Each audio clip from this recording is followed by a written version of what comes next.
Good afternoon, ladies and gentlemen. This is Arnie Luks here at the Crossroads, and I'd like to welcome Alan Moran. Welcome, Alan. Hi, Ali. No worries. Pleased to have you, Alan. Really pleased, actually.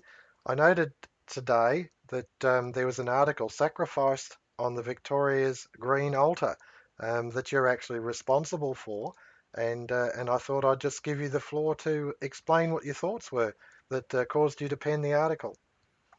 Yeah, Arnie. Well, we've seen a progression over the past 30 or 40 or maybe more than that years of the government, the state government in Victoria, and it's not dissimilar from what's happening in other states as well, progressively seizing the rights to more and more land. In one respect, they're converting public lands into national parks, which sounds great. But what that does is it does two things. First, it deprives the use of those lands, and we're talking about 35% of the state there.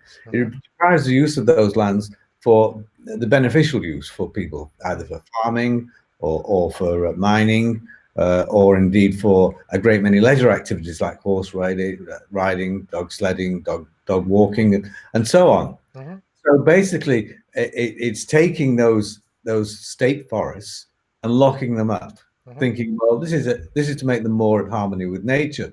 But what it does, aside from depriving the people of the state of income, it actually creates tinderboxes because the forest left to itself will eventually burn. Hmm.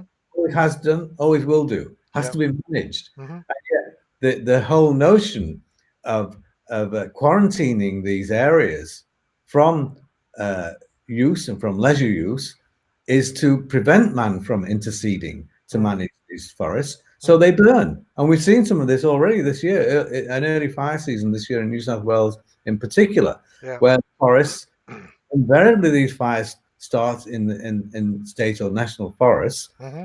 They do so because there's an awful lot of fuel on the floor. And Yeah. it's on the floor because the governments have seized control and have stopped people from managing this, either Hmm. through forestry or through grazing Hmm. or however they manage it, Yeah. and forbidden them to harvest or to take up this fuel on the floor. So it becomes ignitable and we get these ferocious fires. Yeah. So we is a well, I like to think of it as a double whammy. Hmm. We we deprive ourselves of income from mining and grazing and timber, uh, and from leisure activities that people want to use, whether it's dog sledding or dog walking or horse riding or even four-wheel drive Hmm. events and things like that. Hmm. We deprive this uh, public land from those uses, and we also, in the process, create things which will harm us. And there's various ways in which this the powers that are driving this operates. And usually they do so because the government, in the case of Victorian government, subsidizes a group of activists. They call them some fancy name or other, and the activists go and examine a particular area and they interview a whole lot of people. Usually it's Aboriginal or very highly tinted towards Aboriginal or indigenous peoples, and they're reminded of dream times and they're reminded of some historical association to this land. Hmm. Uh, and the land is then the picture is the land is transformed from state forest into a different title, which is national parks. From then onwards, it can be transferred to Aboriginal groups to be used in various ways. So the Aboriginal groups, they're not stupid. They basically see that there's an asset which is being given to them, and it may Hmm. well enrich them in Hmm. some ways. And from the point of view of the green advocates, this helps their agenda, which is to stop the use of land Hmm. for usufruct purposes, Yep. for things that actually create value. Yeah. No, thank you for that, So Alan. we're impoverishing ourselves and at the same time creating dangers for ourselves in this policy. Yeah. No, I appreciate that, and thank you for laying it out. It's to me, you've drawn a loop in a sense of the image of the process. And for full disclosure to the audience, I've got to lay it on the table. I was a horse rider, I used to ride through the Victorian High Country, and part of that was to muster cattle. We would actually bring them down prior to the coming in of winter, prior to the snowstorm. So this was only a hobby that I did of my own volition. I used to pay for it and loved it. And I loved going through there. It was a beautiful country, and I actually experienced firsthand the reduction of fuel load, which was caused by the cattle going in there and doing it. So, all right, I'll lay that on the table. But the thing is that this instance of, okay, they're doing what they're doing and advocating returning it back to natural order and placing it in the hands of Aboriginal title rather than native title, which is something I believe the Victorian government is unique in doing. But then, as I understand it, if those particular groups are looking to enrich themselves, then obviously that means that there would be industry coming in to exploit the reserves, whether it's mineral reserves, forestry reserves, water reserves, whatever. There would have to be some closing of the loop. And so, in the end, it's not stopping the asset from being exploited. It's really transferring um, use of the asset, Mm. benefit of the asset from, at the moment, the Victorian community to a small group of people. But the asset will still be exploited. And of course, the Victorian community become excluded from enjoying the asset altogether. I don't think I'm too harsh in that particular perspective, Alan. Your thoughts? Not really too harsh, but I think that there is another overlay on this, and that is, although the title is given as Aboriginal title, it's not the same title as if you or I own it. Yeah. If you or I own the land, then we can look around as to how we can best make use of it, and we make that decision. Hmm. If it's Aboriginal title, it's a kind of a collective decision. It's a kind of communistic decision, Hmm. and they often don't really come to the same sort of rational decision about the best use of the land, the best use of the land for to conserve it and to make use of it without exploiting, without creating dust bowls and other Hmm. adverse consequences, Hmm. which by and large works when you have private ownership. But Yeah. when you have this collective ownership with a very difficult process of decision making through Hmm. there, then you do tend to get stymie the whole process of having the land used in various ways. And we've seen this already. Large tracts of land have been given over to Aboriginal title, and that land, the first thing they do is more or less exclude a lot of people from doing anything there. They certainly exclude exploration activity, and on the basis that it may disturb some sort of sacred burial grounds or whatever it is. So there is straight away a destruction of the land use for commercial and for feeding the world and whatever else, those sorts of purposes. Hmm. Yeah, no, that's an interesting point, Alan, because I see things. I guess I got again full disclosure. I see things as holistic, and that is that there's a syncretism between what people do and the environment they're involved in. Now, this image that's depicting the channels around the Griffith area, the Murrumbidgee Irrigation Authority. Um, this to me is a demonstration of where land is being placed under discipline, arid land, in Mm, order to ensure food security. And the thing is that with the national parks, and especially in regard to, say, things like the high country, that to me is also a significant water catchment area for the entire state. In fact, in my view, it's water security. And I don't think we can just turn our back on that. We've got to consider that it's part of the, if you like, the security of the whole nation. Now, I know that, I say, but southeastern parts of the nation, certainly, all right, because this is what we're talking about is Victoria. And to me, to hand over um, almost sovereignty when it should actually be held in trust for all of the southeastern Australians, it should be held in trust. And if there's to be exploitation, then surely the exploitation should be a form of reward for all the community and not just a select few. Now you mentioned held in common, or if you like, Now, what was it called? You used the essentially communistic type of thing, Yeah. but in communism, they still have the state is actually represented by individuals, and they exploit assets for their own personal benefit. And to me, you can't move away from that. If you're going to hand it to a particular group, and there's a group of 3,000 people in that a particular handover, but it's actually the elders or leaders in that group who will generally be the recipients of most of the reward, the lion's share of the reward. And so it's not actually a distributive system as such. It's if anything, it's an undoing of anything that might be fair and equitable. Alan. I quite agree. I mean, the essentially that you have ownership in communistic societies, socialistic societies, but the allocation, the use of that uh, product in that in that cooperative uh, commune type sense is generally poor, which is why the Soviet Union didn't prosper. Mhm, Whereas where ownership is individual, where you and I own it, we can decide how to best to use it and make money from it, or maybe decide we're going to conserve it. Uh, the end product is quite good. Uh, we your picture there of the Murrumbidgee, you can see people working very hard to mhm, actually divert waters into what is essentially semi-desert, yeah.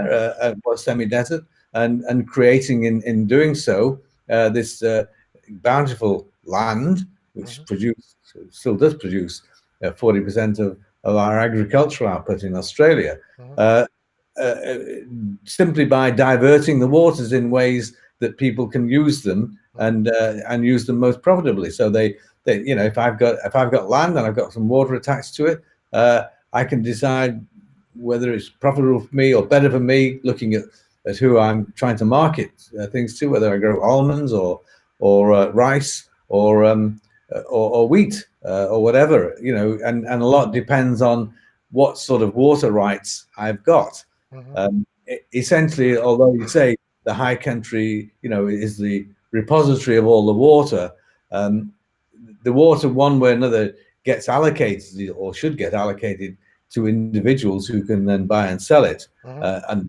under most circumstances, so that it is used in the ways where it produces most value. Yeah, yeah. Well, that actually leads us on to the next part of the forum, Alan. And I'm just going to lose your audio while I go through some documents.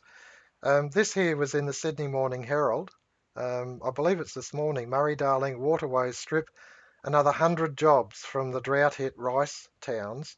And so sun white, sun brown, sun long, Sun Old and something at Sun Farm brands of rice, and this to me is part of the obviously a particular asset that's exploiting it to produce rice for Australia and export. Now the New South Wales government again today, October 31st, actually, it's a few days ago, all right, a month ago. The New South Wales threatens to withdraw from the Murray-Darling plan amid drought. So what they're doing is they're in a significant argument with the Water Act 2007, which is administered by an authority set up by the federal government. And here it is: the government is countering that threat with forced to consider abandoning $1 billion worth of water projects. Now, I find that fascinating. I'll just get Alan back here.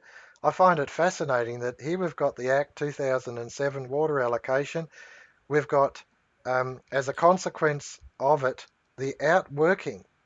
When it actually, the rubber hits the road, the outworking is that we're losing hundreds and hundreds of jobs. The outworking is that the reduction of water supply means that we're reducing our food production, and the outworking is that it has caused our state governments, under our federal system, it's caused our state governments to actually start to bark at the Whole Water Act and the federal government cracking the whip over the state government, essentially blackmail that you do this and we'll withdraw $1,000 million worth of projects. In other words, we're going to really hurt you if you don't stay in the box. And to me, that's not a good outworking. To me, that's a demonstration of when the policy is placed into the community. It's not conducive for security. It's certainly not conducive for financial stability for farmers, and it's certainly not conducive for harmony within the community. Alan. Well, there's a couple of things in there. What one is there's there's the intersection of the drought Hmm. with certain changes to the water allocations. And the drought, of course, has exacerbated a lot of other issues Hmm. that have been faced. And it's come on top of the federal government around the year 2007 deciding that they were going to strip about 20% of the water off the irrigators and Hmm. use it for, quote, environmental, unquote, Hmm. reasons. Hmm. Uh, Now, you strip 20% of the water off the irrigators, what happens? Well, there's water shortages, and they scramble around to try and buy bits and pieces of water from their neighbors, from whoever else happens to own some water, and the price goes through the ceiling. Hmm. Farmers go broke. Yeah. Um, so we have that situation taking place, and there's always a bit of jockeying between the various states over who's got the rights over the water and whether they ought to be reassigned in some way. And New South Wales is finding that in particular. Hmm. Uh, the New South Wales politicians are more vulnerable than some other politicians are to if you like, a populist. And this is the shooters, farmers, and fishers who have attacked their seats and said, "You're not looking after our people enough. You've Hmm. just gone along with the Liberals. You've taken huge swathes of water off us, and a lot of us are going broke now." In fact, as we're speaking here today, or next week, there's a major rally Hmm. outside the Commonwealth Parliament by people in the Murray Darling area who Yeah. are, recognizing that a lot of their travails are caused by the government and led by the federal government, which has taken this water off them and reduced a great many of them into poverty. Yeah. So uh, what had happened there is that there was a fixed allocation. That allocation was unscrambled, it was changed and reallocated. Hmm. There is another issue with the rice farmers, that is that we have this Australian, the Murray Darling has got colossal changes in flows. It can be 7,000 uh, gigaliters, a million gigaliters a year, or it can be 70,000 in some Hmm. years. And that's a function of the Australian climate. Hmm. Rice is very useful in some respects when there's floods. If Hmm. there's floods, you can grow rice because the Hmm. water is just going to go down the stream. It's going to be used for nothing. Hmm. So in good years, you would use that water for growing rice. Uh, if you're going to be growing almonds or something like that, you need water all the time. So you basically, whatever happens, you've got to have the water. Otherwise, all your capital invested in the almond trees goes. So in the case of rice, there's this issue that not only it's been exacerbated by the drought and by the loss of the water for environmental purposes, uh, but but but rice anyway is grown is not grown every year along the Murray Darling. It's grown in the years when there's a lot of water around, and it's exacerbated by the political decisions have been made. But it was always thus, that it was up and down, Hmm. and so it should be. Hmm. It's a rational way of feeding ourselves in a situation when we have a very volatile flow system on the river itself. Yeah. I mean, last week we mentioned the potential of turning other rivers inland Yeah, and then offsetting any effect of drought. yeah. So that we're okay. Well, we know what goes on. We know that the tropics has got water. The head Mm-hmm. of the Murray-Darling, head north. Even the what is it called, the Diamantina, or the rivers up there, the Yeah. Cooper, whatever, um, is to utilise when the water is in the north. Well, we can redirect it south so that the Murray-Darling actually has an expansion of water supply when and if it's needed. I Mm-hmm. was up at I'll just throw this one out there. I was up at Kununurra, Lake Argyle, and I saw the overflow, the spill there, and that is absolutely colossal. As I understand it, the 2 weeks of rain up there will fill the Sydney Harbour 7 times or something. It's just such a colossal amount of water. And I also, because I was involved in mining oil and gas, and I know that the shale oil is up in that area and it goes all the way to the east. And to me, there would be no a bit of forethought, instead of allocating environmental licenses. Um, if they'd actually invested in infrastructure to ensure that there was water security, they could have done the Argyle could have been redirected across the top of Australia. Other rivers could have been redirected inland. I mean, there should never have been a consideration of actually reducing the supply of water, but rather to complement the supply of water, and especially as we have a growing population. Alan. Exactly. I mean, the whole point about the Murray Darling, I mean, it's a working river. Mm, It's like the Rhine. It's like Mississippi. It's like these are rivers that are working rivers, and yet we seem to want to treat it as or as some sort of wild river that just flows through there, is incidental to our life. No, it's a major part of our life. mm, It's a major part of the creation of life. Now, mhm, whether or not we ought to be turning back the rivers from northern Queensland down south through the Murray Darling, I don't know, but it's worth looking at it all the time. mhm, You know, if some say, well, that's billions and billions of dollars of costs involved. Well, that even might be worthwhile. yeah. But what isn't worthwhile is when we derate this this river by giving it some sort of totemistic value Mm, in terms of its naturalness, and say, no, we've got to stop doing this. We've got to stop the farming. mhm, And indeed, the present level of seizures away from the farmers is only the beginning. yeah. The same groups who want to who've been basically driving this Mhm, want even more. yeah. They want no irrigation at all. They say irrigated agriculture, it should not be allowed, and they use the latest fad being global warming. There won't be any rain again. So in 50, 100, 1,000, whatever the years is, Mm, we won't be able to do it anyway, which is quite incorrect. There's no yeah. whether global warming is happening or not. There's no change to the rainfall. The Yeah. rainfall still goes in it, and it's been a very episodic, very volatile rainfall in Australia. Yeah. Been, will be, always will be. Yeah. No, I think the lesson I'm getting from this, Alan, is that the abstract is the enemy of the real. Right. And that is that the projected result in 50, 100, whatever years is an abstraction. When Mm. you actually look at what's actually occurring, you see these people behind us. What occurred as a consequence of this is that desert was turned into, semi-desert was turned into fertile Right. food producing area. And that to me is what we've got to look at, that today, right now, our farmers are short of water and our dairy industry is being absolutely decimated. Mm-hmm. Rice industry is being hamstrung.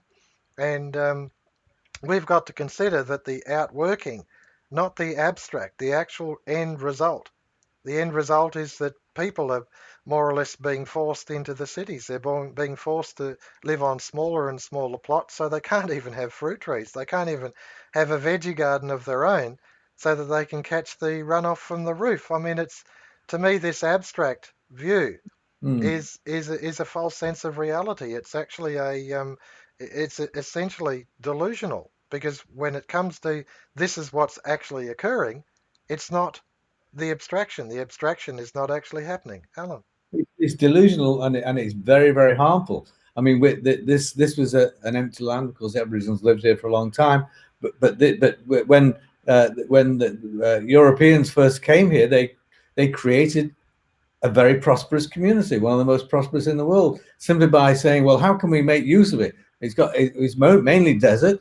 It's got waters. We can tap them. We can divert them. We do these various things with them, and created a very wealthy economy. Mm, And it seems to me that for the past 30 or 40 years, and increasingly so, we've been trying to denude this economy of the things that actually made it work well, mm, by preventing people from mining. You mentioned shale mine, preventing people from exploiting shale resources, by preventing them from using the water, by preventing them from mining generally, mm, and by preventing people from cutting down what they think is native forests and whatever, but native grasslands, and replace it with more efficient grasses, mm. which cattle can graze upon. So that we have basically tried to hamstring ourselves Yeah. increasingly from the wealth that could be created, and I think that's almost a very dangerous situation to put yourself into politically in a world which has got hostile people around us. I mean, if we don't make use of the resources of this nation, somebody else may well do. Yeah, no, I appreciate that, Alan, because I note the buying up of our farms and of our assets and things like that, and the encroachment of the influence of foreign nations over us. So it's to me, it's I'm very well aware that if we don't seize, in a sense, seize, but also be good stewards to our land, to look after it, because to me the real steward is the farmer. If you look at Yeah, the farmer, he knows his paddocks, he knows the soil, he knows what he can and can't do and what best suits. And if anyone knows it better than anyone else, it's the owner, the farmer, who actually works his land. He he's has to be an right. environmental steward. He has to be Exactly. environmentally responsible. We've He's got. trading off all the time. He's trading off with, I got to produce something, but I Mm, have an asset here, the land. hmm I can't produce, massively overproduce, otherwise it wrecks my asset. So I've yeah. got a long-term asset in hmm my land. I've got to preserve and actually enhance its value, and that's what's happened by different grasses, different fertilization, and all that sort of stuff. Yep. There's something I'm going to make a living out of it. So I'm trading off hmm how much I'm putting back into the land to ensure it's sustainable and hmm in fact improved, and how much I'm taking out of the land to make a living for myself. That's right. Very good point. There is a person I'll just touch on here for the sake of our audience, 26 minutes into it. There's an Australian scientist called named Christine Jones, and she's got a website called Amazing Carbon. She's responsible for actually teaching farmers how to increase their productivity of their soil by using more varieties and multiple varieties at the same time of grasses Yeah. and perennials and things like that. She's doing an absolutely wonderful job. I've wanted to meet her for a long time, and I'd love to see her on this show so that she could present her science to you because Mm. it is solid science, and her videos are very good. They're on YouTube. Her website is very good. It's certainly informative, and I find that the my take on this is that we are not in isolation. We are actually part of a community. We are part of a biological community. There is syncretism there. There is mutualism, mutual benefit. When we look after the soil, when we look after the land, when we look after the water, there is a natural increment. We derive sustenance from it. We come from the soil. We came from the soil. We're not a carbuncle on the surface of the earth. We are actually part of it. And my view is that we need to actually look and try and work in harmony with the natural order, looking for natural law. And that to me is part of it. We're not just an economic unit. We are part of creation, and we've got to look and try and act out in that as being stewards and husbands Mm. of the soil. I think Alan, this is yep, actually you're referring in a sense to a more sophisticated version of the medieval crop rotation. We rotate the crop because that enriches the soil.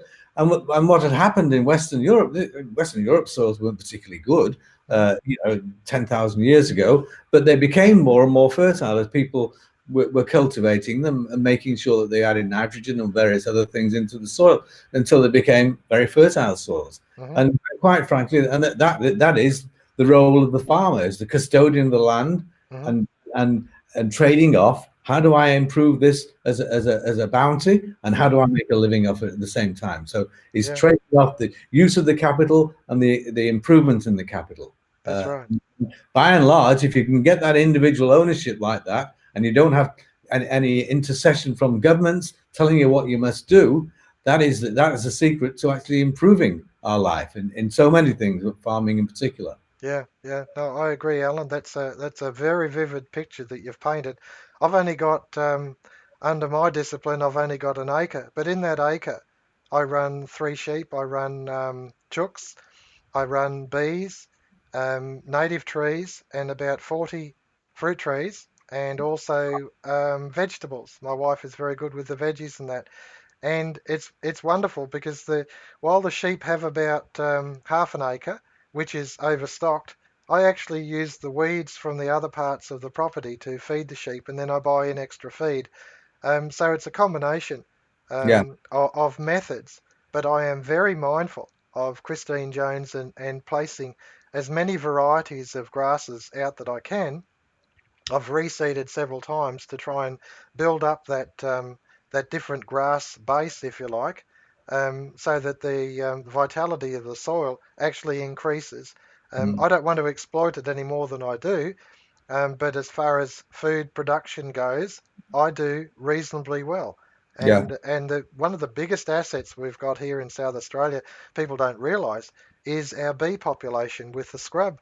Our bee population, we're a prolific producer of honey, and some of the most, in my mind, some of the most beautiful coming out of winter honeys that you'll ever taste anywhere in the world. Hmm. And I love it. I love being a steward.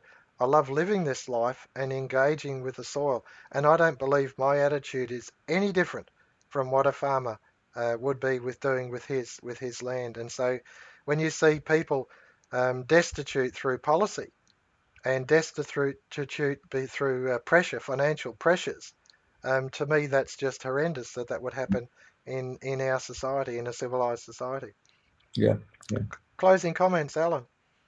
Well, I think that there's a lot of food for thought, basically, that you've put in there, and I think one of the things I think we are basically in full agreement is that we've actually got to allow individuals to determine for themselves how to do things, and if we do that, and individuals in determining themselves trade off their production for their the improvement in the land, as you've done in that very small scale. I mean, Hmm. a microcosm of a massive farm, basically you mix the grasses, you mix the livestock and the bees and the veggie parts all together, and doubtless the little plot of land that you've got now is miles more fruitful than it would have been 200 years ago.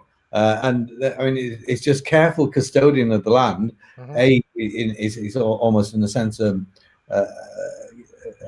vocational thing for you rather than a business thing. I guess not the bee stuff, but the rest. Hmm.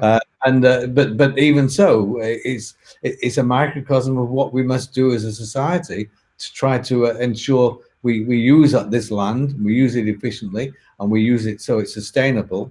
And we do know that when people come in an overarching way and trying to determine for us and make these decisions for us, that is through government, that this will invariably end up in disaster. And Yeah, no, we can see this with the Murray Darling. that's right. We can see it anywhere there's central planning. Murray-Darling, the Tennessee Valley Authority, Right. the Soviet Union, their exploitation of the inland freshwater lakes. I mean, it's horrendous what's gone on. And it doesn't matter um, what example you look at. Central planning, every time you look at central planning, you see the same result. It's Yeah. chaos and it is detriment to the soil, to the land, to the people, to the communities. And so I'm certainly not an advocate of it. And I'll just give a plug here to our website. Jeffrey Dobbs has written two excellent booklets on that. One is called On Planning the Earth, and the other is The Local World, which is the outworking of the extension of it. What do you call it? Anyway, it's the follow-on from On Planning the Earth, and they're two beautiful books. What an ecologist, a biologist looked at, um, studying soil fungi, studying life, and studying the natural world. And his point of view, it's certainly very lucid because he had to take into account what was actually transpiring, what was happening in the real world, not the abstract, the real world. Thank you so much for today, Alan. It's been a beaut discussion, and we've certainly covered some good ground. Yeah. Talk to you again later. See you next week. Yeah, cheers then.